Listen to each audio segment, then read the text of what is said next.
DC's Absolute Universe is some of the best comics coming out of DC in the last few years, with 2 books releasing for each one of the Trinity and all 3 being absolutely spectacular.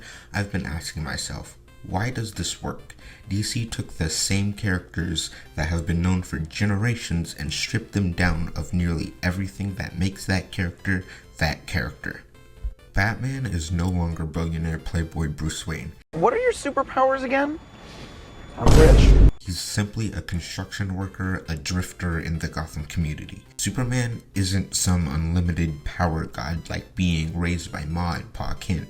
He isn't even Superman yet. He came to Earth as a preteen, not yet knowing everything about his newfound power, and actually has to recharge his powers like he an iPhone. Wonder Woman is now the last Amazon raised in hell by Circe and wasn't even allowed to know she was an Amazon till she learned the word. Hey yo, what the fuck? There is no lasso of truth. It's called the Nemesis Lasso and will inflict the pain that you caused to whoever you hurt back onto you. So as you can see, these aren't your usual Trinity, but there is one through line throughout every main iteration of the Trinity. Superman inspires, simply put, a hope of a better tomorrow, and that's not lost on this absolute iteration of Superman. The first introduction to the Superman is him protecting the migrant workers and their families of Brazil from being oppressed and torn down by the peacemakers. He never knew these people, but he mined their diamonds for them so that they could have the money to leave this place, literal millions of dollars worth of diamonds. When the peacemakers found out who it was and came to take him down while he was recharging, the first thing he said was, "We are not leaving until the miners are safe." In the second issue, you can start to see the little threads being weaved to make Superman into the person that we know as today, a peaceful but not frail symbol of peace. He divulges his confusion with Lois in this universe, who is a military agent for Lazarus, and he just doesn't understand why the people of Earth do what they do in the way that they do it. He sees the lack of care in people in general, just based off his experiences with Lazarus in the past how many years he's actually been there. There's a place in the Arctic Ocean, Svalbard, islands with more polar bears than people, where sun sometimes shines for days on end. But when it's night, you can see more stars than you could possibly imagine. So many of those stars are orbited by nothing but chunks of rock and methane. Do people have any idea how precious of a place this is? Wonder Woman is the definition of a strong woman, and one of the biggest fictional representations of a woman in power. Her mental, physical, and her emotional resilience is something most people dream to achieve, men and women alike. This is not your truth. The lasso compels you. Now tell us your truth. I cross-dress in a Wonder Woman outfit. It makes me feel powerful. What did he say? This might be my favorite iteration of Wonder Woman of all time. Being raised in hell from an infant, she's dealt with things unheard of from mortal men, from a Hydra to an army of demons.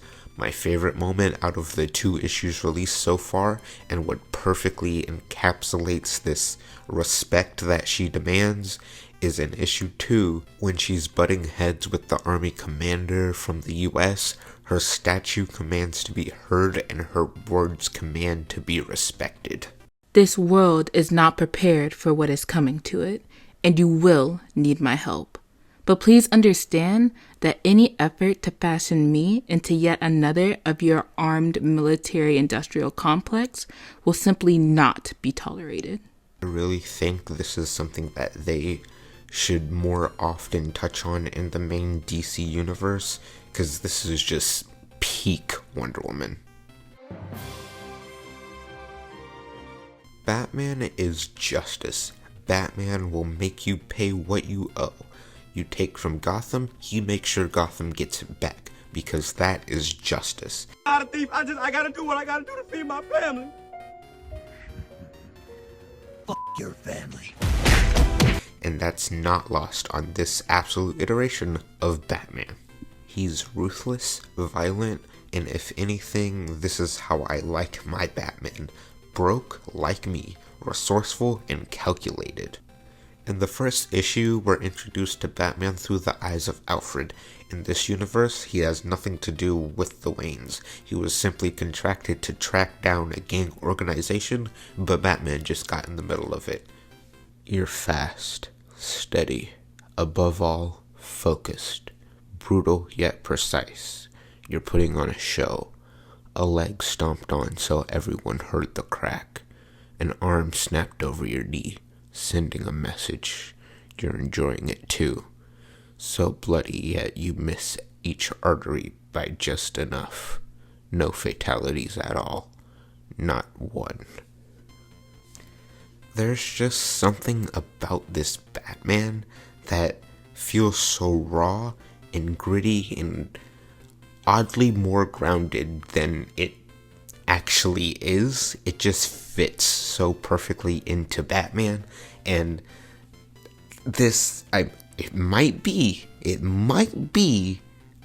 one of my favorite Batmans of all time. Hope, empowerment, justice.